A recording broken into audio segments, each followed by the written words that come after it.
जय श्री राम। मैं ब्रिजपाल आर्या POH काऊ channel से आप सब तक कुछ वक्तव्य रख रहा हूँ।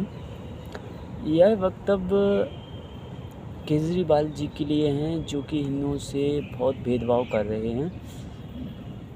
ये किसी मुसलमान को इससे कोई आपत्ति तो नहीं होना चाहिए मेरे हिसाब से, क्योंकि मैं किसी मुसलमान के लिए नहीं बोल रहा हूँ, क्योंकि हिंदू भी दोस्त हैं मेरे, मुसलमान भी दोस्त हैं। और ऐसे भी हैं जो मुसलमान को मैं अपना गुरु भी समझता हूँ, उनसे ज्ञान भी लेता हूँ और मुझे अच्छे मार्ग पे जाने के सुझाव भी देते हैं। और एक बात और है कि ये उनको बुरा भी नहीं, इसलिए बुरा नहीं माननी चाहिए कि क्योंकि जब भी मुसलमानों के साथ बुरा हुआ है तो हिंदुओं ने ज़रूर सपोर्ट दिया है।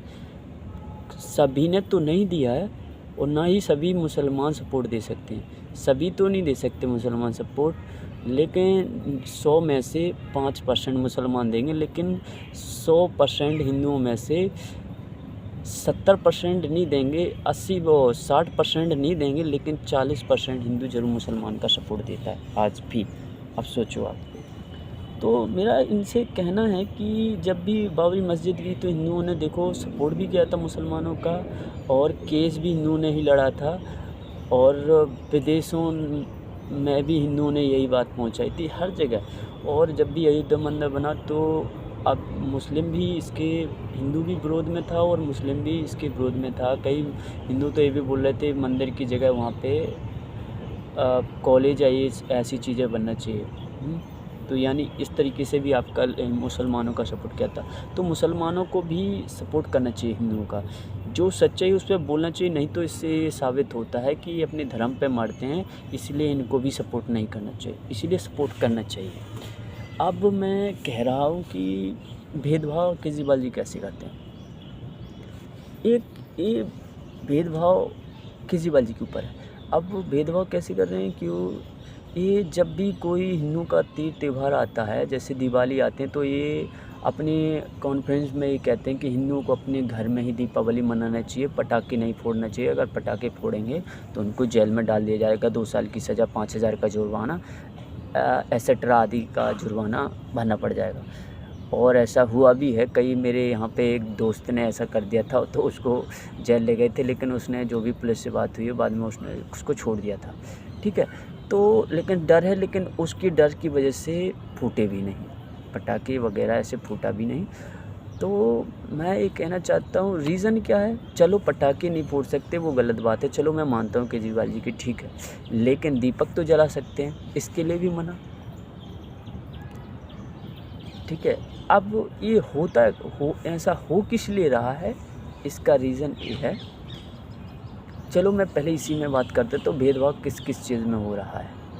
अब देखो मैं आपको मंदिर का जितना भी पैसा, 4 लाख मंदिर हैं भारत के अंदर, 4 लाख मंदिरों पे 4 लाख मंदिरों पे सरकार के अधीन है और सरकार के पास पैसा जाता है 4 लाख मंदिरों का, लेकिन एक भी मस्जिद ऐसी नहीं है कि जिसका पैसा सरकार के पास जाता हो।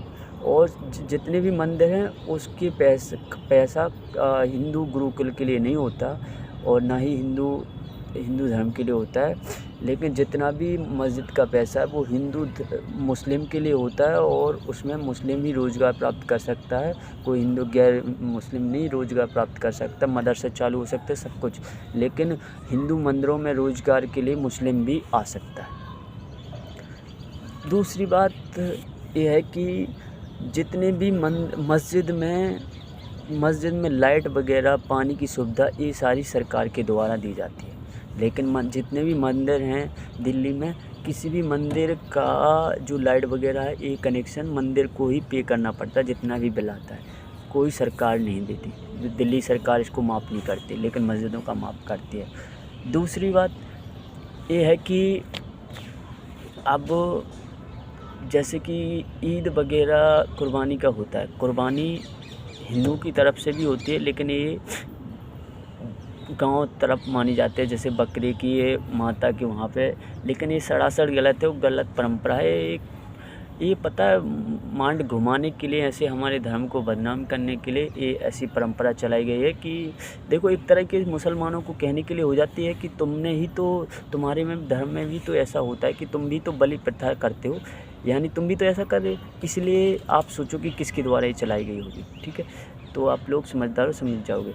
अब दूसरी बात ये है कि अब प्रदूषण किससे, अब अमतुल्ला खान ने बोला था कि आप प्रदूषण सबसे ज़्यादा हिंदुओं की जो लाशें जलती हैं उसके द्वारा होता है।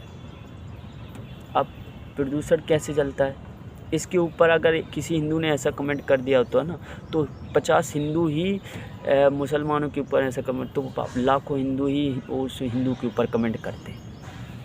ये मुसलमान भी जानते हैं कि हिंदू ही कमेंट करते हैं इस हिंदू के ऊपर, लेकिन किसी मुसलमान ने ऐसा नहीं किया, लेकिन करना चाहिए था। 4 लाख हिंदू भगाए गए कश्मीर से, लेकिन किसी मुसलमान ने ऐसा नहीं किया, लेकिन मुसलमान को करना चाहिए। अगर एक भी मुसलमान कहीं से भागता है, ऐसा होता है ना जैसे यूपी में हो रहा है, यूपी में गलत, योगी कुछ भी नहीं कर रहा है, गलत कर रहा है तो योगी उसी को ही सज़ा दे रहा है, दंड दे रहा है कि अगर तुमसे कानून सरकारी संपत्ति तोड़ोगे तो तुम्हारी कुर्की कर ली जाएगी। लेकिन फिर भी हिंदू ही बोल रहे हैं, गलत बोल रहे हैं योगी को। ये बहुत गलत बात है जो ऐसा बोल रहे हैं, गलत बोल रहे हैं। गलत करोगे तो गलत देगा, बिल्कुल गलत देगा, लेकिन फिर भी मुसलमान कुछ नहीं, मतलब मुसलमान को कुछ है ही नहीं, वो कुछ भी नहीं वो करे।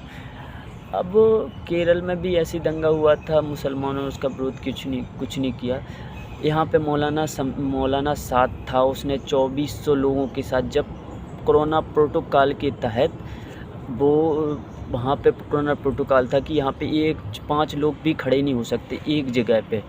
उस समय वो 2400 लोगों को एक साथ मकरज, उसमें सराय काले खां के पास है मकरज, उसमें 2400 लोगों के साथ बैठा था, जिसमें से करीबन 1900 लोगों को कि 1800 लोगों को कोरोना पाया गया था चेकअप करने के बाद। यहाँ की जो दिल्ली की स्वास्थ्य संस्था उसने किया था।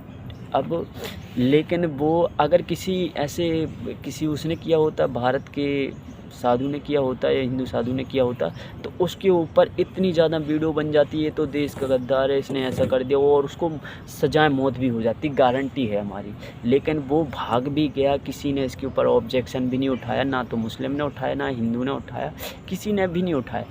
ठीक है, ये बहुत बड़ी गलत बात है। और ये भागा क्यों, आप भली भांति जानते हो कि यहाँ पे राजनीति किसकी है। अगर कहीं और होता, बीजेपी के शासन में होता, तो ये गारंटी से भाग तो सकता ही नहीं था, पकड़ जाते वहीं पे। ये भागा कैसे, आप राजनीति जिसकी होती है, सत्ता सब कुछ कंट्रोल उसी के हाथ में होता है। अब मेरा इनसे कहना ये है कि महोदय ऐसा कर क्यों रहे हो, और ये कर रहे हो तो हिंदू आप लोग बोल क्यों नहीं रहे। देखो मैं बताता हूँ, जो ऐसा इंसान करता है ना, उसका बोलबाला ज़्यादा बढ़ जाता है, और फिर वो कोई भी करने से डरता नहीं, क्योंकि उसने एक बार किया। वो कहते ना कि एक जैसे किसी लड़की को पिटाओ तो उससे कुछ अगर बोलना हो ना, तो कुछ उससे घुमा फिरा के बात बोलो, मजाक की बात। अगर उसको वो बात बुरी नहीं लगी तो फिर कुछ और बात बोलो, आगे वाली बात बोलो, आगे बढ़ो। ठीक है, ऐसा होता है ना। इसी तरीके से जो इंसान को पहले किसी को परखना पड़ता है ना, तो हिंदू के ऊपर पहले ऐसे ही बोला, छोटा मोटा बोला, तो हिंदू ने कुछ उसका जवाब नहीं दिया, तो उनका मुंह बोल वाला बढ़ गया, और फिर वो और करते गए। तो मैं कहता हूँ कि हिंदुओं को अभिमानी तो नहीं, लेकिन स्वाभिमानी ज़रूर होना चाहिए। अगर इंसान जो स्वाभिमानी नहीं है, जो अपनी प्रति के ऊपर स्वाभिमान नहीं रखता है, उसकी भावनाओं को कोई भी ठेस पहुंचा देता है, और वो डरपोक कायर कहलाता है। क्योंकि जो डरपोक होते, कायर होते हैं, वो ही अपने धर्म के ऊपर कुछ भी कमेंट होते रहते हैं, वो ही नहीं बोलता, क्योंकि वो डरपोक और कायर हैं, वो क्या बोलेंगे। अब कहना है मेरी ये बातें, ऐसा नहीं मैं किसी से चाहता हूँ कि किसी से लड़ो, लेकिन अगर कोई तुम्हारे धर्म के ऊपर, तो तुम सोशल मीडिया की तरह से किसी न किसी तरीके से उसका विरोध करो, जो तुम्हारा सपोर्ट कर रहा है उसका सपोर्ट करो। अब मैं इसी के साथ अपनी वाणी को भी विराम दूंगा, और मैं ऐसा नहीं कह रहा हूँ, जिसको देखो बुरा मानना वो बुरा मान जाए, जो लेकिन समझदार मुसलमान है वो मेरी ज़रूर इस बात का सपोर्ट करेगा कि हाँ ये बंदा ठीक कह रहा है। मैं ऐसा नहीं किसी भी मुसलमान का विरोधी नहीं हूँ, ना किसी ईसाई का विरोधी हूँ। एक बात और ईसाइयों के प्रति भी मेरा कुछ है ख्याल कि जो ईसाइयों की मदर टेरेसा कौन थी? मदर टेरेसा का एक मुख्य नीति है कि जितने भी हिंदू हैं यहाँ पे उनको सभी को कन्वर्ट करके ईसाई बनाओ, और उसी के नाम से आपने मदर टेरेसा करके क्लिनिक खोल दिया। मदर टेरेसा की मतलब फ़ोटो छाप दी हुई है। क्या हिंदू साधी संतों की, क्या इसमें क्या डॉक्टर अब्दुल कलाम भी तो हैं, ऐसे भी लोग पड़े हुए हैं, क्या इनकी फ़ोटो नहीं छाप सकते? मिसाइल मैन हो गए, बहुत सारे साधु संत हैं, इनकी वो बहुत सारे ऐसे प्रधानमंत्री पटेल की भी फ़ोटो छाप सकते हो, सरदार पटेल की भी। लेकिन ऐसा नहीं कि तुम कायर हो भाई साहब की जो मतलब आपने कि मदर टेरेसा की फ़ोटो छाप दी। ये बहुत गलत बात है और हिंदुओं ने इसके ऊपर कुछ बोला भी नहीं है। तो अब मैं मानिए केजरीवाल जी से ऐसा कहना चाहता हूँ कि देखिए सर, आप पार्शलिटी ना करें, क्योंकि जब तक हिंदू है तब तक आप हो, और हिंदू नहीं हो तो आप भी नहीं हो, ये गारंटी है। जहाँ पे हिंदू की आबादी कम हुई, आज बंगाल की आबादी 60% है, वहाँ पे देखो अब ओबीसी को पता चल गया कि वहाँ की जनता को भी पता चल गया कि अब कोई भी जो भी मुख्यमंत्री बनेगा, सीएम बनेगा, वहाँ पे मुस्लिम सिवाय कोई बन ही नहीं सकता। आप देख लेना 4-5 पंचवर्षीय बाद वहाँ पे मुस्लिम ही शासक बैठेगा, और ममता बनर्जी का भी नाम नहीं रहेगा। हिंदू तो बन ही नहीं सकता। यानी पहले मतलब वहाँ पे अपनी उनकी राजनीति के थ्रू अपना वहाँ पे जो मतलब पॉपुलेशन बढ़ाया, और फिर पॉपुलेशन बढ़ने के बाद जिसने बढ़ाया, फिर बढ़ने के बाद उसी को ही काट दिया। ये उनकी मुख्य राजनीति है। अपनी स्ट्रेटजी से वो कभी भी वो नहीं करते। तो अब समझना अब हिंदुओं के ऊपर है। बाकी हमारी ओर से तो जय श्री राम।